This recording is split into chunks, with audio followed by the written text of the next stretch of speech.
Rentrés au Bercail samedi après plusieurs mois d'exil forcé, les opposants au troisième mandat Sékou Koundouno, Ibrahima Diallo et Gianni Alpha ont été accueillis en héros par une foule compacte. À peine arrivés à Conakry, ces farouches opposants au maintien d'Alpha Condé au pouvoir ont maille à partir avec la junte militaire. La marée humaine qui a accompagné le cortège de ces membres du Front National pour la défense de la Constitution n'a pas laissé indifférents les nouvelles autorités du pays. Dans la soirée du samedi, le Comité national pour le rassemblement et le développement CNRD a rappelé avoir interdit toute manifestation de soutien de quelque nature que ce soit. Malgré la prorogation des mesures de l'état d'urgence sanitaire, la junte militaire déclare avoir constaté dans la journée du 18 septembre 2021, des regroupements de personnes à l'aéroport international de Conakry-Bessia, suivis de cortèges à l'occasion du retour de certains membres du FNDC. Les tombeurs d'Alpha Condé condamnent ces actes et demandent aux autorités compétentes d'en tirer les conséquences de droit. L'ex-ministre de l'Industrie et des PME, Thibou Camara, a été arrêté dans la nuit de samedi à dimanche et conduit dans les locaux du groupement des forces spéciales pour y être longuement entendu. L'ancien conseiller spécial du président Alpha Condé, qui fut l'un des piliers du régime précède, a recouvré sa liberté et a pu rejoindre son appartement situé au quartier Kameyenne dans la commune de Dixa. Dans un communiqué lu par lieutenant-colonel Aminata Diallo, la junte militaire rappelle que suite à la rencontre entre le Comité national pour le redressement et le développement CNRD et les membres du gouvernement sortant, il leur a été signifié de s'absenter de toute action de communication de nature à perturber la quiétude sociale et l'élan patriotique suscité par l'avènement du CNRD.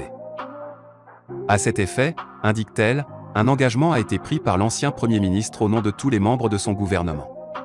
C'est suite à la violation manifeste et répétée de cet engagement que l'ancien ministre Thibou Camara a été interpellé, entendu par les services compétents puis libéré. Le lieutenant-colonel Aminata Diallo précise qu'au cours de son interpellation, plusieurs objets en relation avec cette violation ont été saisis, sans donner plus de détails. Elle rassure que le CNRD, fidèle à ses engagements à faire de la justice sa boussole, ne mènera aucune chasse aux sorcières. En Guinée, il est fortement déconseillé d'aller contre le nouvel ordre établi pour ne pas subir les foudres du Conseil national du rassemblement et du développement CNRD. Thibou Camara l'a appris à ses dépens. L'ancien ministre d'État à la présidence, ministre de l'Industrie et des PME, conseiller spécial du désormais ancien président guinéen, Alpha Condé, arrêté dans un de ses scénarios de films de guerre, dans la nuit du samedi et relâché dans l'après-midi de ce dimanche, a passé un sale quart d'heure aux mains des militaires. Il est reproché à l'ex-homme lige de Alpha Condé d'avoir enfreint les consignes fermes de neutralité à l'endroit du nouveau pouvoir. L'ancien Premier ministre guinéen, Ibrahima Kassori Fofana, aurait pris l'engagement, au nom de tous les membres du gouvernement dissous, de rester dans les rangs. Quelle mouche a donc piqué le téméraire ancien ministre pour qu'il contrevienne à cette imposition du CNRD? Pourtant, le lieutenant-colonel Mamadi Doumbouya, lui également au nom de ses frères d'armes putschistes, avait pris l'engagement de ne se livrer à aucune chasse aux sorcières. L'affaire Thibou Camara ne serait-elle pas qu'un petit bout visible de l'iceberg de persécutions menées contre des caciques du pouvoir renversés par le coup d'État dominical du 5 septembre dernier? Il faut espérer que non, car le peuple guinéen ne mérite plus de retomber dans le musellement, alors qu'il n'a pas fini de respirer cet air de liberté qui souffle sous la Guinée, après plus d'une décennie de pouvoir de fer. En tout cas, ce sont les mêmes Guinéens qui ont applaudi les sauveurs d'aujourd'hui qui manifesteront leur ire demain s'ils ne trouvent plus leur compte avec les libérateurs d'hier. Ce qui est certain, les putschistes qui ont favorisé le retour au bercail de 4 farouches opposants au suicidaire troisième mandat de Alpha Condé et ont engagé des rencontres tous azimuts avec toutes les forces vives de la nation pour une transition qu'ils veulent, selon leur dire, démocratique, sont conscients qu'ils sont surveillés comme de l'huile sur le feu, par la communauté internationale. C'est, d'ailleurs, dans cette logique que des chefs d'État, dont le président en exercice de la Communauté économique des États de l'Afrique de l'Ouest CEDEAO, le Ghanéen Nana Akufo-Addo et le président ivoirien Alassane Ouattara, ont rendu une visite au nouveau maître de Conakry ce vendredi. S'ils n'ont pas pu ramener dans leurs valises leur homologue déchu, Alpha Condé, qui l'ont tout de même pu rencontrer, les têtes couronnées de la sous-région sont allées, personnellement et solennellement, notifier à la junte militaire les sanctions prises à l'encontre de ses membres, par l'organisation sous-régionale et leur signifier de vive voix, le deadline de 6 mois de transition qui leur sont accordés. En tout cas, le CNRD que l'humoriste ivoirien Adama Daïko désigne comme Condé neutralisé et renversé par Doumbouya, est bien conscient que l'après-putsch ne serait pas une sinécure. Mais pour répondre aux sanctions de la déterminée CEDEAO, les militaires ont signifié que les affaires de la Guinée se règlent en Guinée et que les membres du CNRD n'ont pas besoin de voyager, tout comme ils n'ont pas d'argent pour avoir peur du gel de leurs avoirs. Enfin, étant visiblement sur la même longueur d'onde que leurs prisonniers de luxe, les nouveaux hommes forts de Conakry ont déclaré que Alpha Condé ne quittera pas la Guinée dont il devient un ancien président, sans doute avec les avantages qui vont avec. Comme quoi, le CNRD souffle, certes, le chaud et le froid, mais, pour ses premiers pas, en tout cas, est loin de naviguer à vue. Conakry alors que le colonel Mamadi Doumbouya prévient qu'il ne tolérera aucun calcul politique individuel ou partisan, des tractations sont en cours au sein de l'opposition pour former un bloc solide pour répondre aux exigences de la junte, a appris africaguine.com. C'est dans ce cadre qu'une rencontre de haut niveau est prévue, dimanche à Conakry, entre toutes les plateformes d'alliance de l'opposition. On est en train de s'accorder pour se réunir maintenant parce que la junte demande des propositions de la classe politique. C'est pourquoi, normalement ce week-end, on doit se retrouver, toutes les plateformes d'alliance de l'opposition. Lorsqu'on est allé au Palais du Peuple, on a écouté le colonel, qui a dit qu'il n'acceptera les initiatives isolées. Donc, on doit aller en bloc, a confié un leader d'un parti de l'opposition guinéenne. L'opposition guinéenne est très divisée depuis la veille de l'élection présidentielle du 18 octobre 2020. Réussira-t-elle à taire ses divergences et s'entendre pour faire bloc face à la junte qui cache encore ses véritables intentions quant à la conduite de la transition?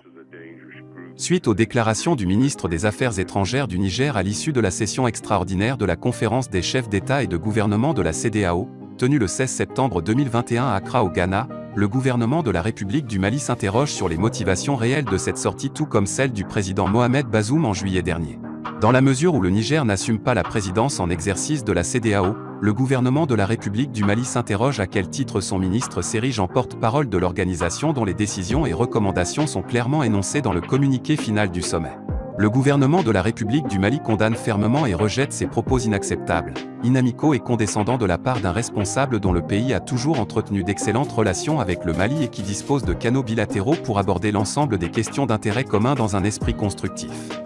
S'agissant de la volonté prêtée aux autorités maliennes d'engager des mercenaires, le gouvernement de la République du Mali s'étonne et s'interroge sur ces allégations basées uniquement sur des rumeurs et des articles de presse commandités s'inscrivant dans le cadre d'une campagne de dénigrement de notre pays et de diabolisation de ses dirigeants.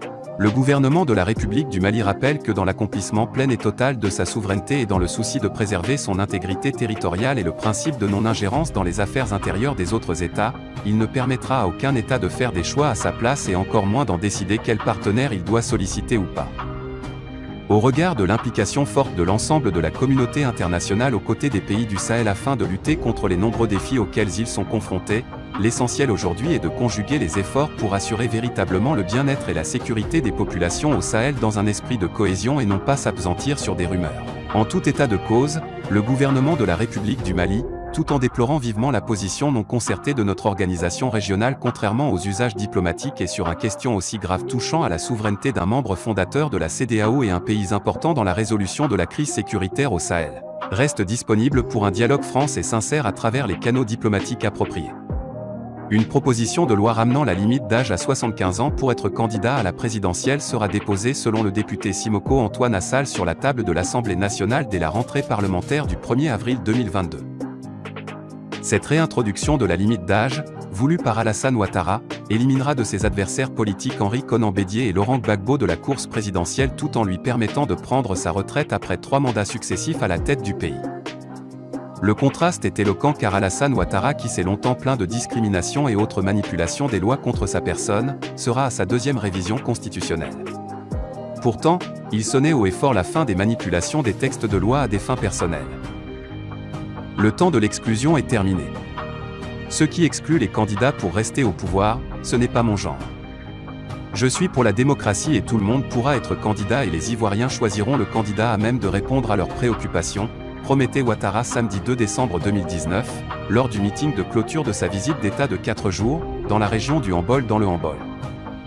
Le chef de l'État disait agir pour l'intérêt suprême de l'État. Je veux que vous sachiez que ce qui m'importe, c'est l'État, la nation ivoirienne. Je ferai tous les sacrifices nécessaires pour mon beau pays. Des sacrifices nécessaires pour son beau pays au nombre desquels il faudra sans doute compter le retour au pouvoir d'État de certaines cibles personnalités. Il est inadmissible que ceux qui ont détruit leur pays et gaspillé les biens publics ambitionnent de revenir aux affaires, précise Alassane Ouattara. Ceci explique certainement cela.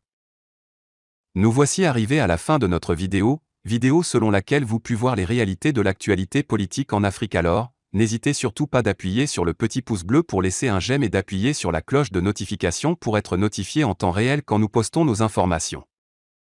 N'hésitez surtout pas de laisser un commentaire sur le bas de votre écran et partager la vidéo au maximum avec vos amis et proches, et de les inviter à s'abonner tout en activant également la cloche de notification pour ne rien rater prochainement.